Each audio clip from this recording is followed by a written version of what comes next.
BJP की जो पूरी मूवमेंट थी, राम मंदिर की, अयोध्या की मूवमेंट थी। सही बात। शुरुआत अडवाणी जी ने की थी, रथ यात्रा हुई थी, उसमें आपने अडवाणी जी को रथ पे देखा था। कहा जाता है कि नरेंद्र मोदी जी ने उस यात्रा में अडवाणी जी की मदद की थी। इनकी शुरुआत वहां हुई, राइट? ठीक है। रथ यात्रा चली और पार्लियामेंट में मैं सोच रहा था कि उन्होंने राम मंदिर का इनॉग्रेशन किया और राम मंदिर के इनॉग्रेशन में अदानी जी दिख गए, अंबानी जी दिख गए, मगर गरीब व्यक्ति वहां कोई नहीं दिखा। आपने देखा होगा, टीवी पे देखा आपने। अब उसका नतीजा बताता हूं। पार्लियामेंट में मैं यहां बैठता हूं, यहां पे अयोध्या के एमपी बैठते हैं। देखा आपने उनका चेहरा, इंडिया गठबंधन के हैं, है ना। मैंने उनसे पूछा कि भैया आप मुझे एक बात समझाओ, ये बीजेपी ने अपनी पूरी पॉलिटिक्स अयोध्या की पॉलिटिक्स थी। चुनाव के पहले इन्होंने राम मंदिर का इनॉग्रेशन किया, राम भगवान को पॉलिटिसाइज करने की कोशिश की, मीडिया में फैला दिया। मैंने उनसे पूछा भैया एक बात बताओ, ये हुआ क्या कि उन्होंने राम मंदिर का इनॉग्रेशन किया और इंडिया गठबंधन अयोध्या में चुनाव जीत गया, ये हुआ क्या? और मुझे जवाब उन्होंने दिया, मैं ये जवाब आपको देना चाहता हूं। उन्होंने कहा राहुल जी, मुझे पता लग गया था, तकरीबन 6 महीने पहले मुझे पता लग गया था कि मैं अयोध्या से लड़ूंगा, और जिस दिन मुझे पता लगा उस दिन मुझे यह भी मालूम था कि मैं सिर्फ लड़ूंगा नहीं, इंडिया गठबंधन अयोध्या से जीतने जा रहा है। मैंने कहा कि आपको कैसे मालूम? पूरी देश में, मीडिया में, सब जगह राम मंदिर का इनॉग्रेशन हुआ, तो आपको कैसे मालूम? उन्होंने कहा कि राहुल जी, जब मैं अयोध्या में लोगों से बात करता था तो मुझे अयोध्या के लोग सिर्फ 2-3 चीजें कहते थे। पहली बात कहते थे कि अयोध्या में मंदिर बनाने के लिए, क्लीन अप करने के लिए बहुत सारे लोगों से जमीन ली गई, बहुत सारे लोगों की दुकानें, घर तोड़े गए, और आज तक जिन लोगों के घर छीने गए, तोड़े गए, दुकानें तोड़ी गई, आज तक उनको नरेंद्र मोदी जी ने कॉम्पनसेशन नहीं दिया। पहली बात। जहां भी वो जाता था लोग उनसे कहते थे हमारी जमीन छीनी गई, सरकार ने हमें मुआवजा नहीं दिया। दूसरी बात, अयोध्या का इंटरनेशनल एयरपोर्ट बना, बड़ा एयरपोर्ट, जमीन किसकी गई? अयोध्या के किसानों की जमीन गई। आज तक उनको सही मुआवजा नहीं मिला।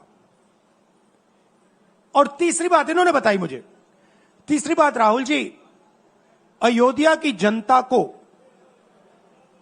बहुत गुस्सा आया जब उन्होंने देखा कि राम मंदिर के इनॉग्रेशन में अयोध्या का एक भी व्यक्ति नहीं था। यह कारण थे। मगर मैं आपको यह कहानी क्यों बता रहा हूं? क्योंकि जो मूवमेंट अडवाणी जी ने चालू की थी, उस मूवमेंट को, जो जिसका सेंटर अयोध्या था, उस मूवमेंट को इंडिया गठबंधन ने अयोध्या में हरा दिया है। बहुत बड़ी बात कह रहा हूं। मतलब इनका पूरा जो सेंटर था, वहां पे हमने, आप जैसे कार्यकर्ताओं ने, कांग्रेस पार्टी के कार्यकर्ताओं ने, और आप जाके पूछिए वहां पे समाजवादी पार्टी के किसी भी नेता से पूछ लीजिए और वो आपको बताएगा कि कांग्रेस पार्टी का कार्यकर्ता बब्बर शेर जैसे हमारे साथ खड़ा हो गया था, 1 इंच पीछे नहीं हटा। तो अयोध्या में कांग्रेस पार्टी ने, इंडिया गठबंधन ने इनको हराया है। तो अगला स्टेप क्या है? अब इन्होंने क्या किया? अच्छा, अंदर की बात बताता हूं। अब यहां आया हूं, परिवार से बात हो रही, तो अंदर की इनसाइड ट्रैक बता देता हूं। इनसाइड ट्रैक है, उसी एमपी ने बताया, राहुल जी यहां पे 3 बार सर्वे हुआ था, नरेंद्र मोदी जी वाराणसी से नहीं लड़ना चाहते थे, नरेंद्र मोदी जी अयोध्या से लड़ना चाहते थे। उनके सर्वेयर आए, 3 बार आए, नरेंद्र मोदी जी आए, और सर्वेयर ने उनको कह दिया, नरेंद्र मोदी जी अगर आप अयोध्या से लड़ेंगे, आप अयोध्या में हारेंगे, आप अयोध्या में मत लड़िए, क्योंकि अगर आप लड़ गए, आपका राजनीतिक करियर अयोध्या में खत्म हो जाएगा। इसलिए अयोध्या से नहीं लड़े, वाराणसी से लड़े।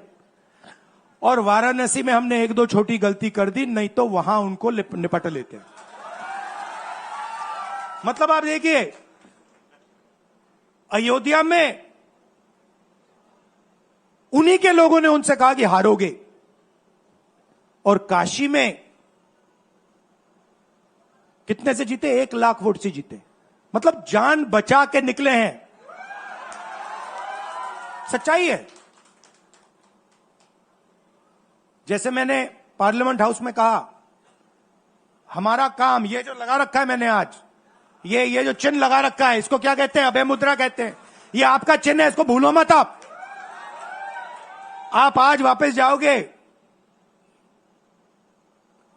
अलग अलग धर्म के लोग हो आप, हर धर्म में यह चिन्ह आपको दिखाई देगा। गुरु नानक जी की फोटो देखिए, महावीर की देखिए, बुद्धा की देखिए। इस्लाम में भी, जैसे मैंने पार्लियामेंट में कहा, दुआ मांगी जाती है, दोनों हाथ से ऐसे मांगी जाती है। आप शिव जी की फोटो देखिए, उसमें आपको यह दिखाई देगा। और इसका मतलब है डरो मत, डराओ मत। और मैं आपसे यहां कहने आया हूं, इन्होंने आपके ऑफिस पे, आपके कार्यकर्ताओं पर आक्रमण किया है। अब आपको डरना नहीं है, डराना नहीं है। इन्होंने हमारे ऑफिस पे धमकाकर, ऑफिस को तोड़कर हमें चैलेंज दिया है। चैलेंज क्या है? गुजरात के चुनाव में मैं आपको बता रहा हूं, हम सब मिलकर इनको गुजरात में हराने जा रहे हैं। जो हमने कहा, और लिख के ले लो, कांग्रेस पार्टी की जो आत्मा है वो गुजरात के चुनाव में लड़ेगी, और नरेंद्र मोदी और बीजेपी को गुजरात में, जैसे हमने अयोध्या में हराया है, वैसे ही हम गुजरात में इनको हराने जा रहे हैं। कौन हराएगा? हमारे लीडर हराएंगे, हमारे बब्बर शेर टाइगर हराएंगे। आप देख रहे हो, मैं बता रहा हूं आपको, देखो 50% आप में से लोग, 50% आप क्या सोच सकते थे? मैं आपको पूछता हूं, आप क्या सोच सकते थे? चुनाव से पहले आप सोच सकते थे कि अयोध्या में बीजेपी हारेगी? ना। आप सोच सकते थे कि नरेंद्र मोदी से जान बचा के निकलेगा? मतलब मार्जिन ऐसे तुक्के से निकलेगा, सोच सकते थे? मैं आपको बता रहा हूं, जैसे ये अयोध्या में हारे, वैसे यहां पे हारने जा रहे हैं। आपको सिर्फ एक काम करना है, एक काम करना है आपको सिर्फ गुजरात की जनता को सिर्फ एक बात बोलनी है, आपको डरना नहीं है। बिना डरे अगर आप बीजेपी से लड़ गए, चाहे आप किसान हो, मजदूर हो, छोटे व्यापारी हो, अगर गुजरात की जनता बिना डरे लड़ गई, बीजेपी सामने नहीं खड़ी हो पाएगी। दूसरा उदाहरण देता हूं, आप कांग्रेस पार्टी को जानते हो? हमारी पार्टी में कोई डरता है? कैसे मालूम?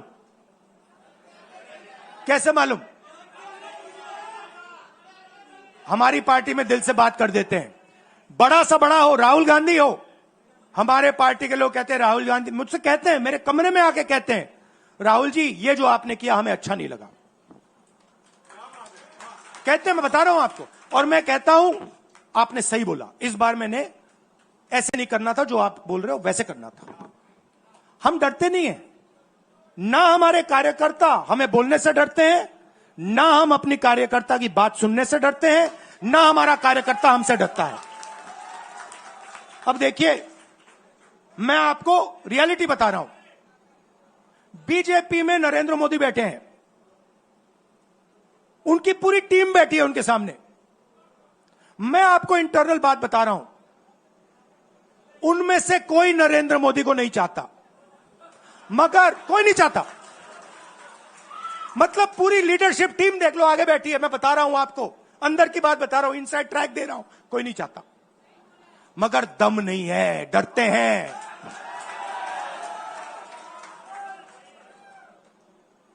अगर नरेंद्र मोदी जैसा लीडर कांग्रेस पार्टी में होता, पूरी कांग्रेस पार्टी खड़े हो जाती, कहती है नहीं हम डरते नहीं है, हटो यहां से। मगर उनकी पार्टी में दम ही नहीं है, उनके कार्यकर्ताओं में दम नहीं है। आप देखो ना, एक आदमी खड़ा है वहां पे, सबकी हवा निकल गई। मतलब कार्यकर्ताओं की हवा निकल गई, आरएसएस की हवा निकल गई, सारे लीडर्स की हवा निकल गई। सच बोल रहा हूं ना। और हमारे मतलब छोटा सा कार्यकर्ता होता है, टाइगर होता है, आता है कांग्रेस प्रेसिडेंट के सामने, आता है राहुल गांधी के सामने, आता है, कहता है भैया मेरे दिल में ये बात है, आपको ना लगे मैं तो बोल रहा हूं। तो ये है कांग्रेस पार्टी। अंग्रेजों के साथ ये खड़े हो गए थे सारे के सारे आरएसएस वाले। हम लड़े थे, हमने कहा, देश से हमने कहा था डरो मत, डराओ मत, हमने कहा था। बीजेपी के लोगों ने हाथ जोड़ के कहा था भैया डर गए हम, जो करना है कर लो। तो आप अपनी हिस्ट्री समझो, जो डर की भावना होती है ना, वो आप में नहीं है, उनमें है। और इसी के कारण मैं आपको बता रहा हूं, कांग्रेस पार्टी गुजरात में जीतेगी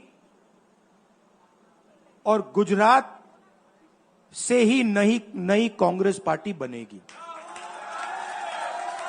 क्योंकि कांग्रेस पार्टी, मैं गहरी बात बोल रहा हूं, मैं ऐसी आलतू फालतू बात नहीं करता हूं। देखिए,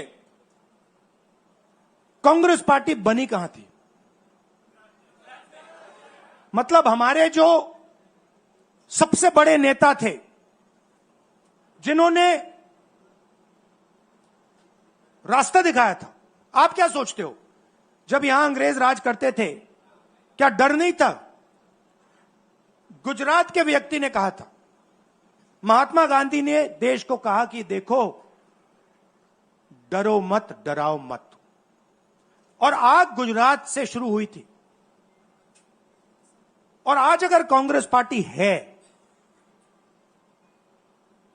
तो वो पार्टी, वो भावना, वो सोच गुजरात से शुरू हुई थी।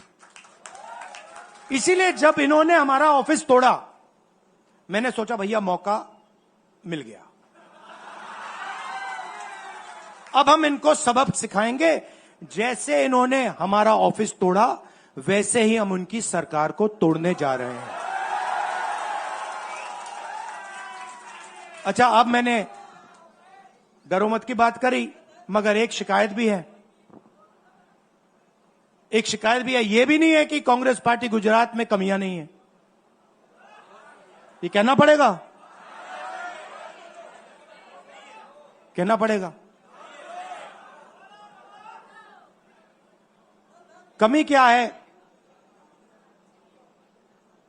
एक कार्यकर्ता ने मुझे बहुत अच्छी तरह बताया, कांग्रेस पार्टी के कार्यकर्ता ने, राहुल जी, कहता है मुझे, राहुल जी, ये कांग्रेस पार्टी में एक मुश्किल है, दो तरीके के घोड़े होते हैं, एक रेस का घोड़ा होता है, दूसरा शादी का घोड़ा होता है। ये आप कभी कभी कांग्रेस पार्टी क्या करती है, रेस के घोड़े को शादी में भेज देती है और शादी के घोड़े को रेस में लगा देती है। तो उसने कहा ये आप बंद करा दीजिए, रेस के घोड़े को आप रेस दौड़ाइए और शादी के घोड़े को आप शादी में भेजिए। तो ये हमें गुजरात में करना है। जो रेस का घोड़ा है, जो तैयार है, दौड़ने के लिए तैयार है, उसको रेस में लगाना चाहिए। और जो हमारे शादी के घोड़े हैं, जो हैं, वो हैं, उनको हमें शादी में, बारात में नचा देना चाहिए। तो अब मेरा कहना है कि यह काम सीरियसली करना है। हम पिछले चुनाव में, आप भी जानते हो, मैं भी जानता हूं कि हम बीजेपी से पिछले चुनाव में नहीं लड़े थे, ठीक से नहीं लड़े थे। उससे पहले चुनाव में 2017 में हम 3 महीने कह लो, 4 महीने कह लो, 4 महीने 3 महीने हम लड़े और नतीजा आपने देखा। आपने देखा, गुजरात के सीनियर नेताओं ने मुझे बस में कहा, मैं बता रहा हूं आपको इनसाइड ट्रैक, मुझे बस में कहा कि राहुल जी, गुजरात में हमें 40 सीटें मिलेंगी। मैंने उनसे कहा 40 नहीं, हम चुनाव जीतने जा रहे हैं। और 16 सीट से हम चुनाव हारे। अब 3 साल है, 3 महीने में हम फिनिश लाइन तक पहुंच गए थे। 3 साल में हम फिनिश लाइन को मतलब उधर पीछे छोड़ के निकल जाएंगे। मैं आपको यहां कह रहा हूं कि आप लोग गुजरात में कितने साल बाद, 30 साल हो गए, 30 साल हो गए, मैं आपको बता रहा हूं, मानो ना मानो, आप में से 50% अभी मान रहे हैं और 50% कह रहे नहीं भैया नहीं होगा। जो 50% मान रहे हैं, मैं आपसे बात कर रहा हूं, जो 50% मान रहे हैं, मैं आपसे बात कर रहा हूं, आप लड़ जाओ और ये बाकी 50% बैठे हैं, उनकी माइंड बदल दो, नैया पार हो जाएगी, सरकार बन जाएगी। और मैं आपसे कहना चाहता हूं कि एआईसीसी की टीम, राहुल गांधी, मेरी बहन, सारे के सारे सीनियर लीडर आपके साथ यहां खड़े होंगे, आपके साथ मिलकर इनकी सरकार को तोड़ेंगे। आपने बहुत सहा है, बहुत लाठियां खाई हैं, बहुत अपमान हुआ है आपका, गालियां खाई हैं आपने, अब बहुत हो गया। अब इनको हमें सबक सिखाना है और हम इनको हराने जा रहे हैं। और नफरत से नहीं, मोहब्बत से आप देखना, मोहब्बत से हम इनको हराएंगे। कैसे? क्योंकि नरेंद्र मोदी जी का जो विजन था, वो गुब्बारा जो था वो फट गया है, फटाक से वो फट गया है। आप सोचिए, पार्लियामेंट हाउस में नरेंद्र मोदी वहां बैठे, मैं यहां, और मैंने प्रधानमंत्री जी उनके सामने कहा कि नरेंद्र मोदी जी, आप एक व्यक्ति भी नहीं कह सकता हूं, पता नहीं आप क्या हैं, क्योंकि आपने ही कहा आपने ही कहा कि मैं नॉन बायोलॉजिकल हूं, मैं बायोलॉजिकल नहीं हूं। और मेरा सीधा डायरेक्ट कनेक्शन है ईश्वर से। अरे भैया, आपका डायरेक्ट कनेक्शन है ईश्वर से, तो अयोध्या कैसे हार गए? कैसे हार गए? तो हमारे प्रधानमंत्री सोचते हैं कि बाकी सब लोग बायोलॉजिकल, गुजरात की जनता बायोलॉजिकल, गांधी जी बायोलॉजिकल, हिंदुस्तान के किसान मजदूर सब लोग बायोलॉजिकल, और Narendra Modi non biological. Speaker sir ने मुझे कहा ऐसे मत बोलिए। मैंने कहा मैं थोड़ी बोल रहा हूं, ये तो प्रधानमंत्री बोल रहे थे, मैं तो उनकी बात कर रहा हूं। स्पीकर बिल्कुल चुप हो गए। बात तो सही है, बात तो सही है, ये राहुल गांधी के शब्द थोड़ी है, ये तो हिंदुस्तान के प्रधानमंत्री के शब्द हैं, नॉन बायोलॉजिकल। अब सोचिए, वो व्यक्ति जो अपने आप को नॉन बायोलॉजिकल समझता है और देश की जनता को बायोलॉजिकल समझता है, कि मतलब मैं यहां और बाकी जनता वहां, वो गुजरात को विजन कैसे दे सकता है?